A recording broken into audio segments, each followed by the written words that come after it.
Good evening all of you. आज हम लोग बीकॉम सेकेंड पार्ट जो एलएनयू में एग्ज़ाम होने वाले बीकॉम सेकेंड पार्ट का उसका अकाउंट ऑनर्स की एक चैप्टर को लेकर आया हूँ। हमारा एग्ज़ाम जो है 27 को स्टार्ट होना है। जो बच्चे एलएनयू में पढ़ रहे हैं उनके बारे में बात कर रहा हूँ। एक उसमें बहुत ही इंटरेस्टिंग चैप्टर है। चैप्टर का नाम है रिकंस्ट्रक्शन ऑफ कंपनी। और हमारे बीकॉम के अंदर उस चैप्टर का इम्पोर्टेंस भी काफ़ी अधिक है। मैं आज उसी चैप्टर पे बात करने आया हूँ। तो आइए मेरे साथ चलते हैं आगे। अभी तक अगर आपने मेरे चैनल को सब्सक्राइब नहीं किया है तो कॉमर्स स्टेशन TCS को सब्सक्राइब कर दीजिएगा, बेल आइकन को भी दबा दीजिएगा, ताकि जब हम कोई क्लास को लेकर आते हैं, खासकर जब एग्ज़ाम का टाइम आता है, चाहे बीकॉम थर्ड पार्ट का आया था तब, अभी सेकेंड पार्ट का आया है तब, अगले बार फर्स्ट पार्ट का आएगा तब, या 12th के लिए एग्ज़ाम आएगा, 11th का आएगा, तो मैं आपको बार बार क्या करता रहूँ, आपको हेल्प करता रहूँ। तो उसको सब्सक्राइब कर दीजिएगा। Thank you. चलते हैं आगे। हम लोग का जो मेन टॉपिक है उस पर आते हैं। हम लोग का जो चैप्टर है उस चैप्टर का नाम है रिकंस्ट्रक्शन ऑफ कंपनी। उसमें हम लोग का जो सिलेबस है उसमें सिर्फ हम लोग को इंटरनल रिकंस्ट्रक्शन के बारे में पढ़ना है। आगे उसके बाद कोई चैप्टर उसमें जो एक्सटर्नल रिकंस्ट्रक्शन है उसको ज़्यादातर फोकस में नहीं रखना है, कारण इंटरनल रिकंस्ट्रक्शन ही एलएनयू बार बार अपडेट करती रहती है। उसको लेकर चलता हूँ।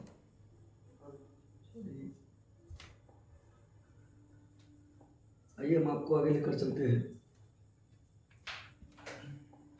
चैप्टर का नाम है रिकंस्ट्रक्शन ऑफ कंपनी और इसमें हम लोग पढ़ने जा रहे हैं आज internal reconstruction of company. Chapter का नाम है, ध्यान दीजिएगा, चैप्टर का नाम है रिकंस्ट्रक्शन ऑफ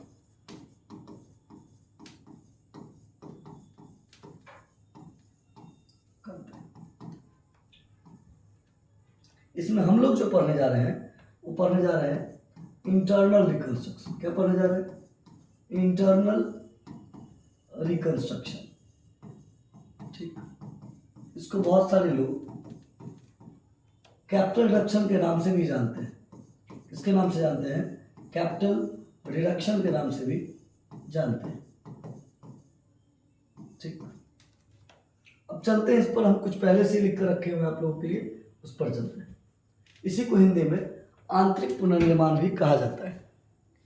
यह चैप्टर उन कंपनियों के लिए खासकर महत्वपूर्ण है जो कंपनी पिछले 10-15 साल से काम कर रही है बिजनेस के क्षेत्र में, कंपनी के क्षेत्र में, लेकिन कुछ कारणवश उसकी जो फाइनेंशियल पोजीशन है या स्टेटस है वो कहीं ना कहीं डार्क में चला गया। उसकी इकोनॉमी कहीं ना कहीं, फाइनेंशियल स्टेटस की जो चित्र है वो कहीं ना कहीं फिगर गड़बड़ हो गया है।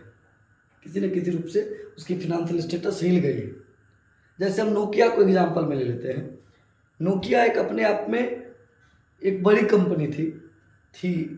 सॉफ्टवेयर हो या उसके कुछ भी हो, लोग धड़ल्ले से खरीद लेते थे। लेकिन ये इसके जो इंटरनल अकाउंटिंग सिस्टम थे वो कहीं ना कहीं फेल्योर हो गए। देखिए ही नोकिया का क्या स्थिति हुआ। हज को ले लीजिए, उसका भी स्थिति हुआ। तो जब कंपनी कोई 10-15 साल काम करती है तो चाहता है कि मैं उसी नाम के साथ काम करता रहूं, ये नहीं कि आगे चलकर मैं उसके नाम के साथ काम करना बंद कर दूं। अब इंटरनल रिकंस्ट्रक्शन जो है वह कंपनी के पुराने नाम के साथ ही अपने बिजनेस को करने के लिए मोटिवेट करता है कि आप पुराने नाम के साथ ही अपने बिजनेस को क्या करिए, चलाइए। आपको कुछ उसमें नया नहीं करना है। करना क्या है? आप क्यों रिकंस्ट्रक्शन कर रहे हैं? क्या कारण है कंपनी का रिकंस्ट्रक्शन करने का? तो कंपनी का जो रिकंस्ट्रक्शन करने का कारण है वो सबसे पहला कारण है आपका कि जब आप कंपनी के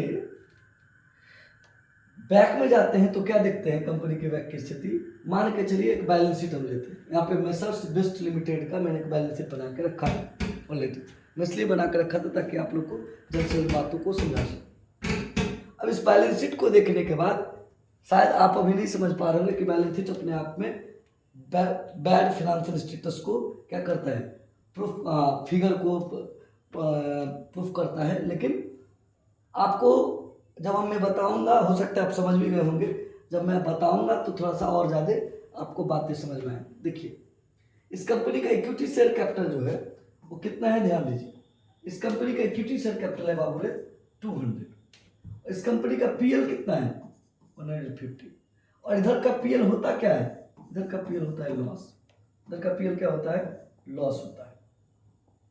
अभी जो लॉस है तो कंपनी का 200 रुपया कैपिटल ईएससी दिखा रहा है, इक्विटी शेयर कैपिटल दिखा रहा है, लॉस कितना दिखा रहा है 150 दिखा रहा है। तो इसका मतलब ये कंपनी कहीं ना कहीं बीमार अवस्था में है। सिक कंपनी नहीं कह सकते, लेकिन ऐसे बोलचाल के भाषा में सकते कि बीमारू कंपनी है।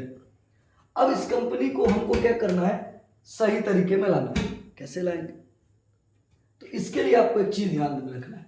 एक कंपनी है, उसकी इक्विटी शेयर कैपिटल है 200, 10% प्रेफरेंस शेयर कैपिटल है 150, रिजर्व एंड सरप्लस है 20, 8% डिवेंचर है 230 और क्रेडिटर है 250। गुडविल इस कंपनी की 80 है। उसके बाद जो पेटेंट है 120, मशीनरी 250 का है, लेकिन यूजेबल कितना है 100 रुपीज़ का ही, यानी कि 150 स्क्रैप है इसमें। लैंड 100 का है, डेटर्स 120 का है, पीएल 150 का है। एक ये कंपनी, एक ये दूसरी कंपनी की बैलेंस शीट नीचे बनी हुई है। इक्विटी शेयर कैपिटल है 150 का, प्रेफरेंस रिजर्व एंड सरप्लस है 50 का, 10% डिवेंचर है 50 का, प्लांट एंड मशीनरी है 200 का, कैश है 20 का, डेटर है 20 का। एक जरा सा छोटा सा बात बताइए, इस कंपनी का टोटल जो करते हैं तो 820 आता है, इस कंपनी का टोटल करते हैं 250 आता है। आपके नज़र में बेस्ट कंपनी कौन सा है, ऊपर वाला है नीचे वाला? देखिएगा, ध्यान दीजिए, योग यहाँ पर 820 है, इसका योग 250 है, लेकिन बेस्ट कंपनी कौन सा है? तो जब बेस्ट कंपनी की बात करेंगे तो बेस्ट कंपनी ये होगी। क्यों होगी बेस्ट कंपनी? क्योंकि इसमें आप गौर करिए क्या सब कमी है। एक तो पीएल है 150, ये अपने आप में लॉस को क्या करता है, प्रोत्साहन देता है। पेटेंट यूजलेस है, पेटेंट का कोई यूज हमको हो ही नहीं रहा है, ये भी हो गया। गुडविल, जब कंपनी लॉस में है तो गुडविल कहाँ से आएगी, ये भी यूजलेस है। पीएल ऑलरेडी यूजलेस है, 150 का मशीनरी यूजलेस है। इसका मतलब इधर जब इतना यूजलेस है, कितना यूजलेस है थोड़ा सा ध्यान दीजिए तो 80 रुपीज़ का आपका गुडविल यूजलेस है, 120 का ये यूजलेस है, 150 का मशीनरी यूजलेस है, और पीएल अपने आप में तो 150 है। जुड़िए तो इसको 0, 5, 10, 2, 12, 8, 20, 820 में 500 तो अभी का अभी हमको यूजलेस दिख रहा है, इसका कोई महत्व ही नहीं। लैंड 100 का मेरा यूजलेस है, 140 का मेरा मशीनरी यूजलेस है, उसमें नो डाउट। डेटा भी तो 120 का मान लेते हैं हम यूजलेस नहीं है। अगर डेटा में से कुछ हमारा प्रोविजन फॉर डाउटफुल नेम्स हो जाए तो बताइए तो क्या यूज बढ़ जाएगा? इससे तो अच्छा है ना ये वैल्यू से जो है वो एक्चुअल है। इन सभी को दूर करने के लिए हमारे पास दो तरह का काम अवेलेबल है, ठीक है? क्या सब बताते हैं, हम दो तरीके से इसको सॉल्व आउट कर सकते हैं। पहला, या तो इसको हम क्या कर लें, एक्सटर्नल रिकंस्ट्रक्शन कर लें। क्या कर लें? एक्सटर्नल रिकंस्ट्रक्शन कर लें, या फिर इंटरनल रिकंस्ट्रक्शन कर लें। दो काम कर सकते हैं, या तो इंटरनल करें या एक्सटर्नल करें। अब कहेंगे कि सर इंटरनल एक्सटर्नल में क्या अंतर है? कुछ अंतर नहीं है। अब इंटरनल में अगर मैं रिकंस्ट्रक्शन करता हूं इसी कंपनी का, मैं सर्च बेस्ट का एक्सटर्नल करता हूं, तो इसका नाम बदल जाएगा। अब बेस्ट है तो गुड रख लीजिए, है ना, गुड के जगह पे सुपीरियर रख लीजिए, आपको जो मायना रख लीजिए, लेकिन ये नाम पर आप इसको नहीं करेंगे, अपने नए नाम से चलाएंगे। हाँ, ये जो नई कंपनी बनाएगी, मान के चलिए यहाँ पर हम गुड कंपनी रख देते हैं, इसका गुड कंपनी का जो बैलेंस शीट बनेगा, एसेट साइड इधर है तो मान के चलिए तो क्या बनेगा, गुडविल रहा नहीं, पेटेंट रहा नहीं, मशीनरी कितने की वैल्यूबल है, ध्यान दीजिए, मशीनरी आपका 140 का वैल्यूबल है, लैंड कितनी की वैल्यूबल है, चलो ये मान लेता हूँ ये 100 का 100 वैल्यूबल है आपका, डेटर कितनी की वैल्यूबल है, चलो इसको भी मान लेता हूँ, डेटर आपका 120 का है, चलो 100 का भी मान लेता हूँ। चलो, इसका मतलब कि हमारी जो कंपनी नई वाली है उसकी टोटल कितना होगा, 340 होगा, यानी कि ये 314 आ गया। इसमें से जो गुड है उससे निकाल लिए, इधर से भी जो गुड है वो निकाल लिए, हमारा गुड कंपनी बन जाएगा। जो इंपॉर्टेंट चीज़ है उसी को सिर्फ यहाँ पे कलेक्ट करके मैंने रख लिया, ये हो गया एक्सटर्नल रिकंस्ट्रक्शन। लेकिन मैं चाहता हूं जो मेरी जो 10-15 साल में कमाई गई रिस्पेक्ट है, क्योंकि ये तो लोगों को नहीं पता है, मेरे ग्राहकों को, मेरे कंज्यूमर्स को नहीं पता है, मेरे कस्टमर्स को तो नहीं पता है कि मैं कंपनी मेरी लॉस में चल रही। तो मैं अपने गुडविल को बर्बाद नहीं करना चाहता। मैं चाहता हूं कि हमारी कंपनी की गुडविल वैसे के वैसे बनी रहे, गुडविल में, कंपनी की गुडविल में कोई इम्पैक्ट नहीं पड़े। तो हम क्या करते हैं, इसी कंपनी के नाम पर हम एक नई बैलेंस बना लेते हैं। किसके नाम पर? बेस्ट कंपनी के नाम पर। चलो बेस्ट कंपनी के नाम पर हम एक नई कहानी कर लेते हैं। अब इसमें से उठाओ ना, गुडविल लेना ही नहीं, पेटेंट लेना ही नहीं, मशीनरी लेना है, मशीनरी तो लेना है। कितना लेना है? मशीनरी यूजेबल कितना है? 100। चलो लैंड यूजेबल है, ये भी 100 का है, और मशीनरी कितना का यूजेबल? 100 का ही था ना। तो चलो यहाँ पे 140 ले लिए, तो यहाँ पे हम 100 कर देते हैं।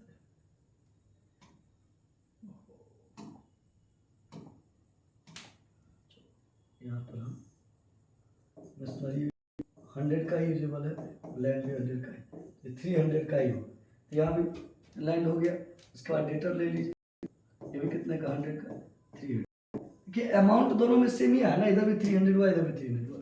अंतर क्या है? यहाँ पे नेम मेरा चेंज हो जाता है, यहाँ पे नेम चेंज नहीं होता है। मैं उसी नेम के साथ काम कर रहा हूँ और इसी के नाम। क्या मैं ऐसा कर सकता हूँ? क्या मैं एज ए कंपनी अपने मन से ऐसा कर सकता हूँ? नहीं। जब तक हम सब कोर्ट से आदेश नहीं लेंगे, कोर्ट से इस बातों का जिक्र नहीं करेंगे, कोर्ट हमको जब तक परमिट नहीं करेगा, जब तक कोर्ट हमें परमिट नहीं करेगी, तब तक मैं एक्शन नहीं ले सकता हूँ। अब ये दिखने में जरूर आपको लगा कि इतना प्रोसेस है, चलिए एक्सटर्नल या इंटरनल करना है, कर देंगे घटक, लेकिन इसमें थोड़ी बातें टेक्निकल है। क्या टेक्निकल बातें हैं? तो सा ध्यान दीजिए। अब आते हैं उस बात। अब यहाँ पर हम इसको इंटरनल लेकर आए, क्योंकि हम लोग का जो फोकस है एक्सटर्नल पे नहीं है, हम लोग का फोकस है इंटरनल पे। इंटरनल वाले बात को ही सिर्फ करेंगे, इसमें दूसरे को नहीं करेंगे। अब इंटरनल वाले बात, हमारा जो इंटरनल कंस्ट्रक्शन होगा, तो अब इधर देखो ना, आप इधर ने क्या किया है, इधर आपने कम कर लिया, आपने इधर कम कर लिया। कितना कितना कम किया? ध्यान दीजिए, यहाँ पर आपने कम किया था 80 रुपीज, आपने गुडविल का कम कर रखा था। कितना रुपये कम कर रखा था? 80 रुपीज आपने गुडविल का कम रखा था। पेटेंट का 120 कम करके रखा हुआ था। मशीनरी का आपने 140 कम करके रखा हुआ था। मशीनरी का आप कितना कम करके रखे हुए थे? 140 कम करके रखे हुए थे, ठीक है। ले इसका फिर उसके बाद आ जाइए, 140 इसका कम किए थे, और फिर आप आगे जाइएगा तो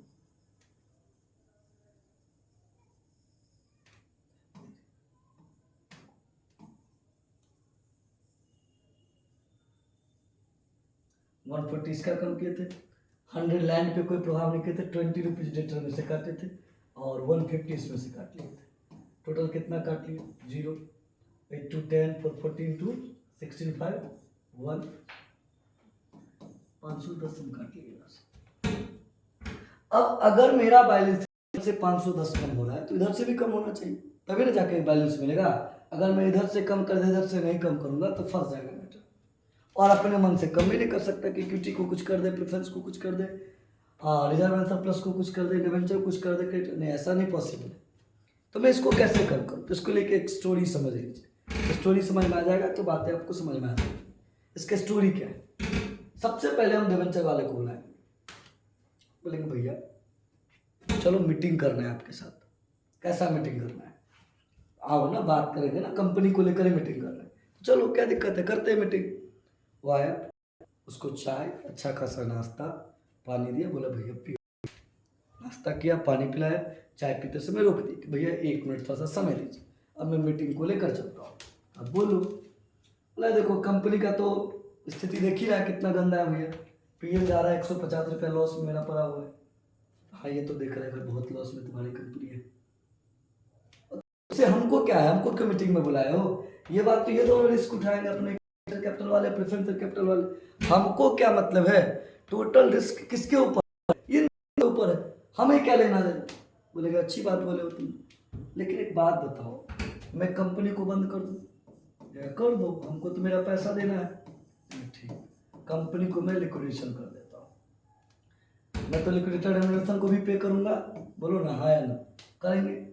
अब लिक्विडेटर रेम्युनरेशन को पेमेंट कर देंगे, हमारे पास बैलेंस कितना बचता है? 820 का टोटल है, 510 मेरा स्क्रैप ही है, हो सकता है डेटर में से और भी डूब जाए, बचे क्या? 300 रुपये। ठीक है, 310 बच जाएगा मैक्सिमम, अगर इसके हिसाब से चले तो। लिक्विडेटर रेम्युनरेशन उसको भी कुछ देना है, क्रेडिटर डिबेंचर में से भी कुछ देना है। अगर सिक्योर होगा वो भी चला गया, तुमको मिला क्या? तुमको मिला ठेंगा, कुछ मिलेगा ही नहीं, और मिलेगा भी तो बहुत कम मिलेगा। 50 रुपया लेकर करोगे तुम क्या? वो बैठ जाएगा, बोलेगा कहना क्या चाहता। अरे देखो, हम चाहते हैं कि तुम्हें भी प्रॉफिट हो और कंपनी भी चलता रहे। कंपनी चलता रहेगा तो तुम्हें भी उसका प्रॉफिट मिलता रहेगा, और मैं तुम्हारे एक अच्छा स्कीम लेकर आया ताकि तुमको ज़्यादा लॉस तो होगा क्योंकि लॉस में है, लेकिन तुमको आगे चलकर उसका बेनिफिट भी दिखेगा। क्या? देखो ये जो 8% है ना, इसको हटा देता हूँ, मैं इसको कर देता हूँ 12%। बोलेगा अच्छी बात है, ये तो मेरे लिए गुड है। ठीक, बोलेंगे ये भी जो तुम्हारा 230 है ना, इसको भी हटा देता हूँ, मैं इसको कर देता हूँ 100। डिबेंचर समझ रहा है कि अगर ये नहीं करेगा तो कंपनी बंद करेगा तो हमको भी नहीं मिलना है। हो सकता है मिल भी जाए तो कौन सा हमको बेनिफिट होना है। यहाँ तुम्हारा परसेंटेज भी बढ़ रहा है, एक बार और गेम खेला जाए, रिस्क उठाया जाए। चलो डिबेंचर मान गया। अब मैं बुलाऊंगा क्रेडिटर को, सेम काम करूंगा, उसको भी नाश्ता वगैरह कराऊंगा, चाय वाय पिलाए, भैया क्रेडिटर बैठाया। आगे देखो कंपनी चल रही है, बहुत भयानक वाली, भी कुछ मेरे ऊपर क्या, अरे हम काम को करना। देखो क्रेडिटर भाई साहब आए थे, उसका 230 था, उसको मैंने कितना कर दिया? 100 कर दिया। तुम भी कुछ कम करो, क्या कर? देखो कंपनी अगर बंद हो रही है तो डिबेंचर वाले तो पेमेंट ले लेंगे अपना, तुमको क्या मिलेगा? कुछ नहीं, तुमको मिलेगा ठेंगा, क्योंकि डिबेंचर वाले जो भी लिक्विडेटर रेम्युनरेशन के पेमेंट करने के बाद बैलेंस बचेगा, वो बैलेंस लेकर कौन चला जाएगा? ये बैलेंस लेकर चला जाएगा डिबेंचर होल्डर। तुमको क्या मिलना है? चलो तुम भी क्या करो ना, तुम भी अपने 1 to 20 को भूलकर 100 पर आ जाओ। अब ध्यान दो, यहाँ से हमने कितना क्रॉप किया? 150। यहाँ से कितना क्रॉप किया? 120। इधर भी मैच करना है आपको, इसलिए ध्यान दीजिएगा। नहीं क्रेडिटर को थोड़ा और कम कर देता हूँ। क्रेडिटर को कहा भैया तुमको ना मैं 80 रुपीज़ कर देता हूँ। बेचारा क्या नहीं करता है, मान गया, बोला ठीक है जो करना है करो, क्या कर सकते हैं। इसका हो जाएगा 140 कर। फिर उसके बाद मैंने कहा रिजर्वेशन प्लस तो मेरा ही है, इसमें तो कोई बात ही नहीं, तो मेरा ही घर का है। अब चले गए कैपिटल वाले के पास। अब भैया कंपनी चल रही लॉस में, डिबेंचर वाले को बुलाया, क्रेडिटर वाले को, प्रेफरेंस वाले से भी मीटिंग करेंगे, उसको भी समझाएंगे, वो भी मान जाता है, कहता ठीक है आपको कितना करना है। बोले चलो तुम्हारा भी डिविडेंड का रेट बढ़ा देता हूँ, 12% कर देता हूँ, 10% से। जो 150 है ना, इसको मैं 20 कर देता हूँ, ये भी मान जाएगा। अब आ जाएंगे इस पे इक्विटी से कैपिटल वाले के पास। प्रेफरेंस वाला कहेगा सर क्यों मान जाएगा? भैया जब कंपनी ही बंद हो जाएगी तो प्रेफरेंस वाले को तो जीरो मिलना है, कि जो पैसा बचेगा डिबेंचर पे जाएगा। अगर 1-2 रुपया बच भी जाए तो क्रेडिटर ले लेगा, इसको तो कुछ मिलना है। अभी तो 20 रुपया देने के लिए एग्री हुए, डिविडेंड भी देने का एग्री हुए, तो ये भी मान जाएगा। इक्विटी वाला तो मरता क्या नहीं करता, इक्विटी ही मालिक है, वो तो चाहेगा भैया बिजनेस पर आगे चले, और मैं भी कहूँ तुम मालिक को, तुमको ज़्यादा झेलने हैं, वो भी झेल जाएगा। उसका भी मैं कम करके कर देता हूँ 180, इसका भी क्रॉप कर देता हूँ, इसका भी 20 रुपीज़ कर देता हूँ। अब देखो तो आपके पास बैलेंस कितने आ गए? 0, 4 3 7 2 9 3 12 8 20, 4 2 6, लॉस कितने हैं? 510। तुमने सोर्सेज कहाँ कितना लिया? 600। ये पैसा नहीं आया, लेकिन इससे हमको यहाँ पे रिडक्शन हो जाएगा। अब मेरे पास बैलेंस आ गए हैं कि मैं इस 510 को कंप्लीट कर लूँ, और ये कंप्लीट। अब कहाँ क्या करना, अब कम कर दे नहीं, अब ये स्कीम लेकर जाएंगे हम कोर्ट के पास। कोर्ट को कहेंगे कि भैया हमने स्कीम किया है, डिबेंचर होल्डर के एक्सेप्टेंस लेटर है मेरे पास, क्रेडिटर का लेटर है, प्रेफरेंस वाले का है, मीटिंग पे उन्होंने लोगों ने जो फैसला किया है वो पूरे पास मेरे रूल एंड रेगुलेशन के तहत मैंने करवाया है। अब मैं ऐसा करना चाहता हूँ, कोर्ट आपको आदेश देती है, परमिट करती है, तो आप ये काम कर सकते हैं। अब 2 बातें करेंगे, क्या सब करेंगे? इसको हटा देता हूँ।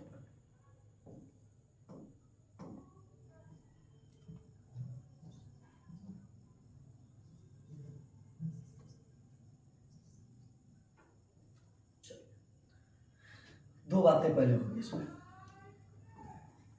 देखो कम क्या सब किया है, तो कम आपने क्या इक्विटी को, प्रेफरेंस को, रिजर्व एंड सरप्लस खत्म ही कर दिया डिवेंचर क्रेडिटर।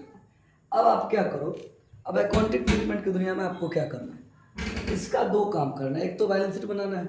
अब बैलेंस शीट बन जाएगी किसके नाम से, कंपनी तो रहेगी मेसर्स बेस्ट कंपनी, थोड़ा ध्यान दीजिएगा, कंपनी रहेगी मेसर्स बेस्ट कंपनी, इसमें तो कोई कमी होगा नहीं क्योंकि इसी के चक्कर में तो किए हैं।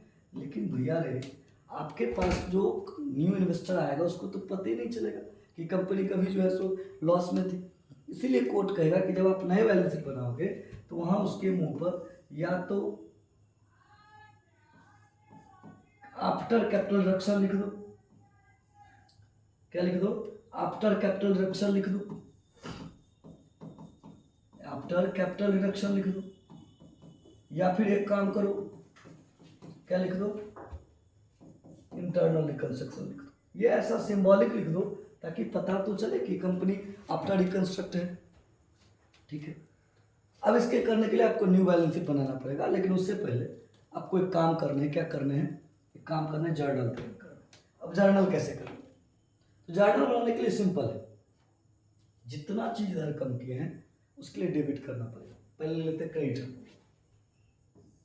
तो क्रेडिटर्स अकाउंट डेबिट, कितना कम किए हैं बताइए ना, 220 का था, 80 कम किया तो कितना बचा, 140,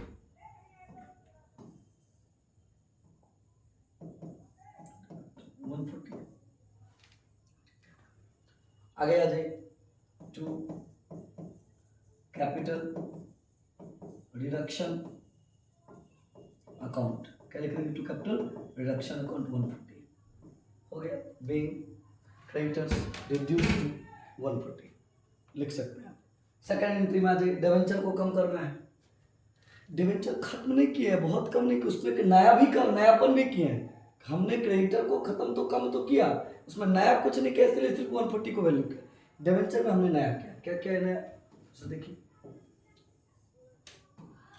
अब मेरा जो पहले वाला डिवेंचर था वो कितना था, 8% था, 8% डिवेंचर्स अकाउंट डेबिट, कितना का डिवेंचर था बाबू रे, डिवेंचर जो मेरा था वो 230 का था, कितना का था, 230 का। उसको कहा मैंने कि भैया ऐसा है कि आपको डिवेंचर का मैं रेट क्या कर देता हूँ, 12% कर देता हूँ, तो 12% डिवेंचर अकाउंट, और बैलेंस कितना कर दूंगा उसका, 100 कर दूंगा। ठीक है, अगला काम क्या करूंगा, 230 में से तो 100 का डिवेंचर नया वाला दे दिया, अब बाकी कितना बचा, 130, to capital reduction account, to capital reduction account कितना, 130। ध्यान दीजिएगा, यहाँ हमने कैपिटल रिडक्शन में कितना भेजा है, 140, यहाँ कितना भेजा, 130, कम करते जा रहे हैं, और जो नया है उसको रख दिया। रिजर्व एंड सरप्लस तो अपने घर का चीज है, reserve and surplus account debit to capital reduction account, कितना देखो ना कितना किया है, 20 रुपये का था। चलो फिर आगे आ जाइए, अब अगला आप क्या किए हैं, किसको कम किए हैं, प्रेफरेंस वाले को जो 10% का था उसको 12% कर कर 150 से 20 पे ले आए। ठीक है, अब यहां ले आइए, अब आगे क्या किए हैं, प्रेफरेंस वाले को कम किए हैं, क्या लिखेंगे, 10% preference capital account debit to 12% preference capital account to capital reduction account, कितना कितना, अब देखिए ना कितना का था बाबू रे, प्रेफरेंस कैपिटल था आपका 150 का, कर दे कितना का, 20 का था, कितना का, 150 का था, उसको किया कितने का किए, 20 का। कैपिटल रिडक्शन में कितना ट्रांसफर हो गया, 130। गौर कर रहे हैं ना, जो कम कर रहे हैं जितना वो कैपिटल रिडक्शन में जा रहा है और जो नया वाला है उसमें जा रहा है।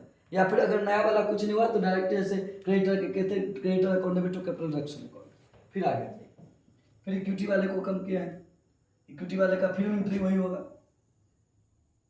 इक्विटी वाले में नया भी कुछ किया है, जो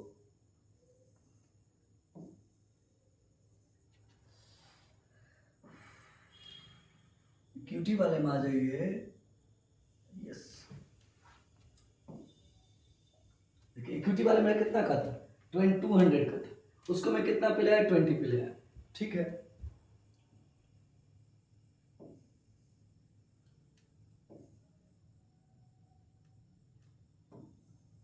चलिए इक्विटी वाले, अब इक्विटी वाले पे देखिए, इक्विटी शेयर कैपिटल अकाउंट दिया 2 20 का कर दिया, 20 equity share capital account 2 capital reduction account. कोई दिक्कत, कितना का इक्विटी शेयर था 200 का था, कितना कर दिए यानी कि 200 था कर दिए कितना 20, कैपिटल में कितना चलेगा 180। अब आप ध्यान दीजिए, एक जगह जो है कैपिटल रिडक्शन में कितना है 180, ध्यान रखते जाएगा, एक जगह है आपका 180, उसके बाद कितना है 130, कैपिटल रिडक्शन की बात कर रहे हैं 130, फिर उसके बाद कितना है 20, फिर उसके बाद कितना है फिर 130 है। चलो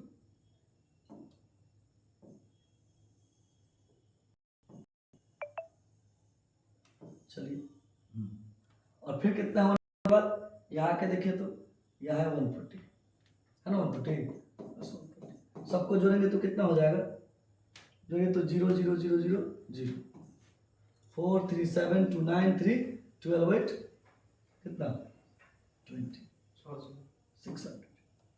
अब यहाँ पर 600 आपके पास टोटल कलेक्टेड सोर्सेज है। अब आपको खत्म किस कहानी किधर करना है, इधर करना है। 600 कैपिटल रिडक्शन आपका टोटल है, अब कहानी आपको इधर करना है, एसेट साइड में कहानी करना है। देखो एसेट साइड में कैसे कहानी करेंगे, पहले लिख लीजिए सबसे पहले इसमें एसेट्स के लिए second entry capital reduction account debit, क्या कर लीजिए कैपिटल रिडक्शन अकाउंट डेबिट। एक मिनट लाइन पे रहिए आप लोग, थोड़ा सा मैसेज आ रहा है बार बार, इसको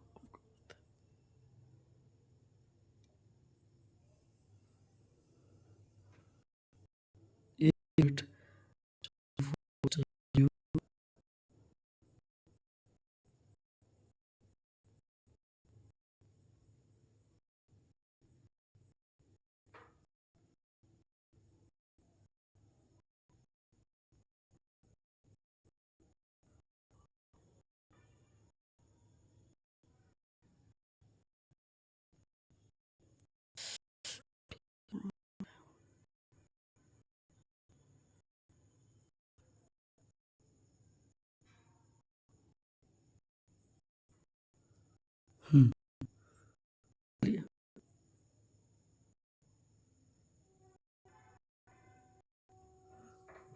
यहाँ पर देखिए कैपिटल रिडक्शन अकाउंट डेबिट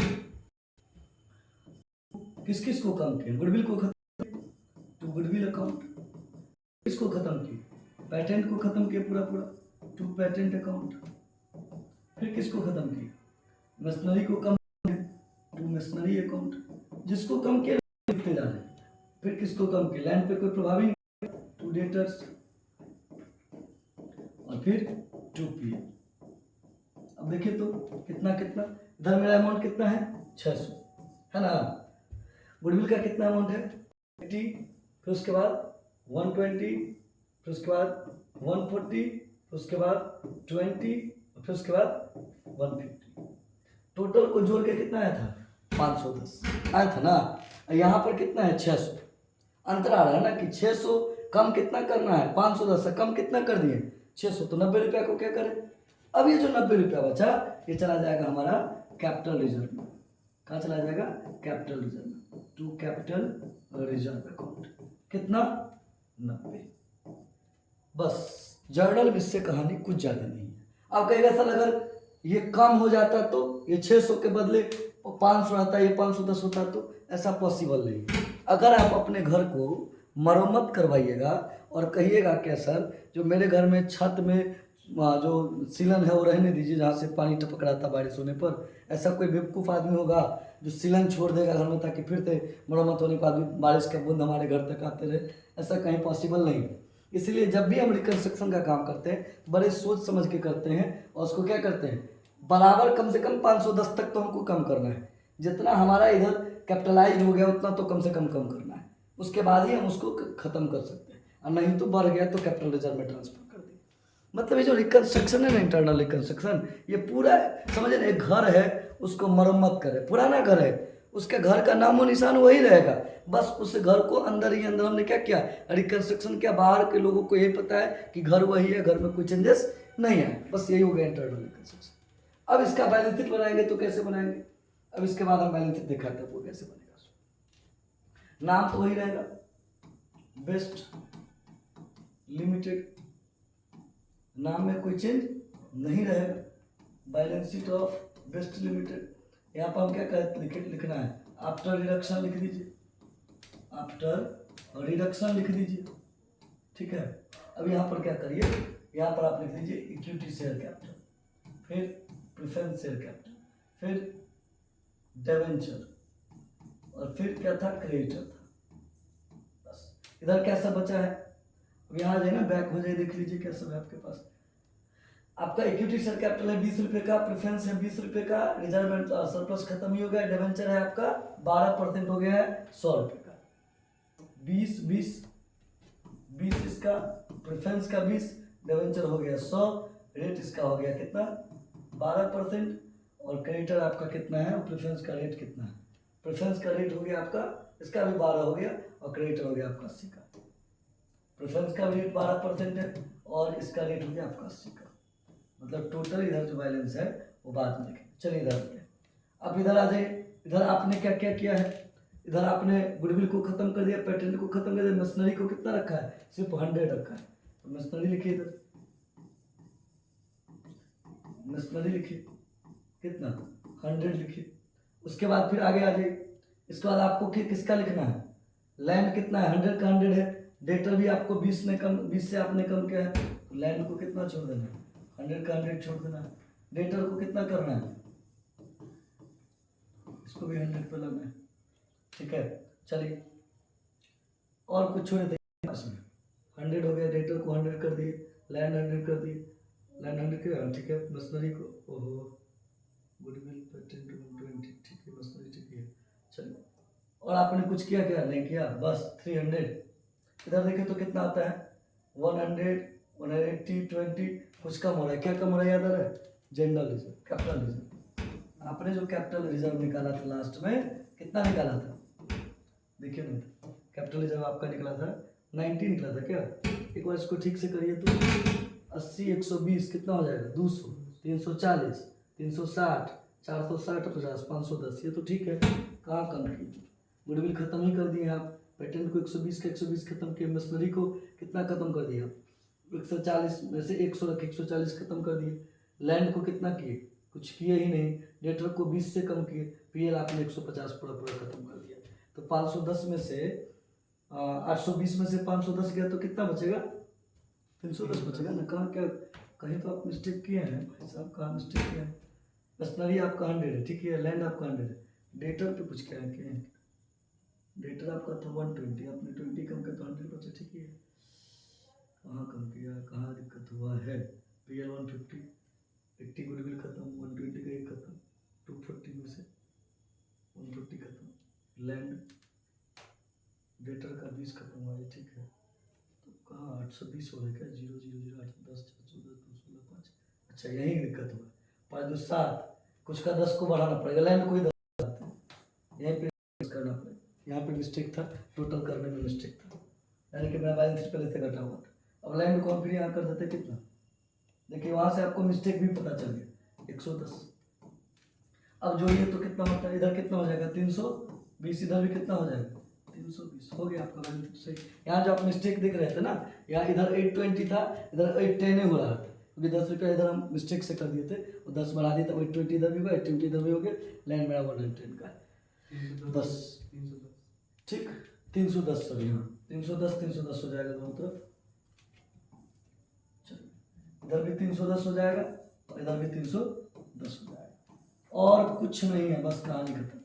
ये आपका 20 नंबर का चैप्टर है, बड़ा इंपॉर्टेंट चैप्टर था, मैंने इसको हल्का से करने का कोशिश किया है, आप समझ गए होंगे ऐसा मैं रखता हूँ। अगर आपको नेक्स्ट वीडियो फिर देखना है तो आप प्लीज़, आप लोगों से रिक्वेस्ट है, कमेंट में बताइए इस चैप्टर पे करेंट अकाउंट का मैं वीडियो बनाऊँ या किस चैप्टर पर मैं वीडियो लेकर आऊँ। मैं वेट करूँगा आपके कमेंट का।